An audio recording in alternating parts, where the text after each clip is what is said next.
Tonight, conservatives, liberals, independents alike, all under one roof to tackle the hottest political, legal, cultural issues of the day. It's time for an all-new Hannity studio audience showdown. This budget agreement takes giant steps in the right direction. Reaction to the breaking budget battle developments on Capitol Hill. 'Tis the season for scandal. The fact is that Kathleen Sebelius is not providing America the truth. As a matter of fact, in a letter that I sent to her, I warned her that her people are actually obstructing justice. One of the most powerful lawmakers in Washington raises the stakes of his investigation into the healthcare.gov debacle. 4 innocent people are killed at the hands of this drunk driver. This was one time I did ask the court that for justice. But he's only given a slap on the wrist. Why? Because he's deemed too rich to go to jail? Our audience responds to this despicable legal defense strategy that got him off the hook. Hannity starts right here, right now. And welcome to Hannity. Now, earlier today, the House of Representatives passed the so-called bipartisan budget deal. Now, the bill now heads to the U.S. Senate, where it will be expected to be voted upon next week. Congressman Paul Ryan told us right here on this program last night that the deal was a step in the right direction. But was it? Now, before we turn things over to this wonderful studio audience, we want to get your conversation, your thoughts on the conversation. Log on to our Facebook page. Tell us if you think House Republicans did the right thing by supporting the budget deal, or you can sound off on Twitter using the hashtag Hannity over the course of the next hour. Now we turn things over to our distinguished studio audience. Hello, everybody. Welcome. Hello. Give yourself a big hand. All right. Do you ever think we'd get to a point in government where we'd have the leader of one party actually tell its members, like Nancy Pelosi did today, embrace the suck? You ever think we'd hear that? Amy? I never thought we'd hear that kind of vulgarity, for one thing, from a political Is suck leader. Bad? I grew up in New York. That's not the worst word I've heard. I'm not sure I want to hear that from Nancy Pelosi for many reasons. But in terms of compromise, I look at politics and I look at alternatives, and I'm sure a lot of folks are going to disagree with me, but the alternative being a government shutdown, I think, would have been a political loser for Republicans. All right. Now, who thinks this is a good deal? Anybody? Why do you think it's a good deal? It's a good deal for Republicans because now we have 2 years of hopeful constructive government, and we can attack things we can do something about. You disagree? So if we have a budget, we can move on to other issues, and we can solve what's really wrong with this country. 7% unemployment. Before I get to Tom, let me ask you this, because I'm looking at, all right, this is the same old to me. Here's the bottom line. It still brings us to a $25 trillion debt number. We have $90 trillion in unfunded liabilities.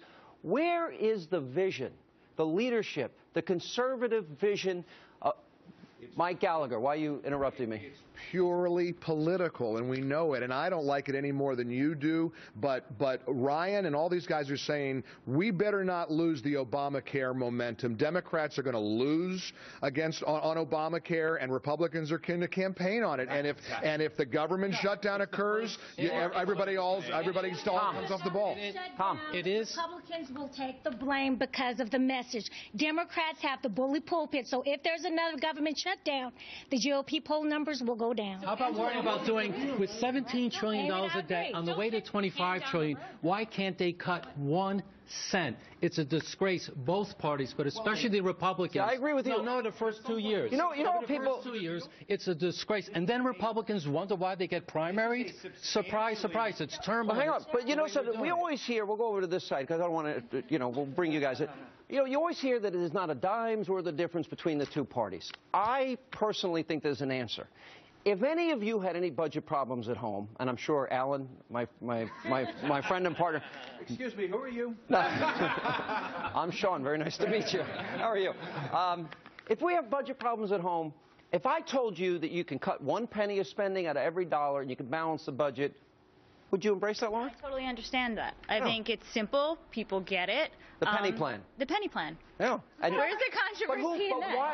What? Federal government. Breaking news. I know breaking, Sean, but our federal government is not a family. We're not here to hold hands What a shock. and sing kumbaya to each other. I just held Alan Combs' hand. I know, but you guys are an anomaly. I mean, you're very rare, out of this world, as are we, Sean.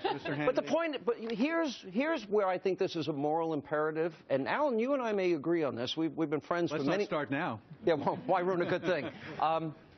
But it's moral because we're stealing. That $25 trillion is from our kids and our grandkids. We're robbing them blind. Do you know that the deficit has been cut? Do you know that the deficit's been cut in half? Not the debt, but the deficit under Obama cut in half, projected surplus. But families don't live the same way the government does. We have mortgages, we have car payments. Right. Nobody lives within their means, even in families. So that's not a good analogy to say. I think that we're forgetting about in the back. Yeah. Let's not underestimate the American people, because the reality is research that we've done shows the American people really do want to get our budget and our debt under control. The problem is that trying to fight over good spending, education, workforce development, infrastructure is a fool's errand. Where it really works, where we really get American support behind this, is in talking about means testing, entitlements, and about freezing and not restraints. This is where we missed an opportunity. Let me go back to Lauren. But in the end, though, this is money we're stealing from our kids and grandkids. At what point do we say we owe it to them not to rob them of their future? Well, we owe it to accountability. Yeah. I think the common theme here is that everybody wants good health care for as many Americans as possible, right? But we're also realizing, and I think we've all come to it from a different point of view, that only the individual can own and control those dollars as best they can. The government is never going to. We can't even satisfy a panel of 25 people. Can you imagine trying to satisfy the values of the entire country? When you look at it, now Planned Parenthood is a navigator of Obamacare funds. Right. Red flag.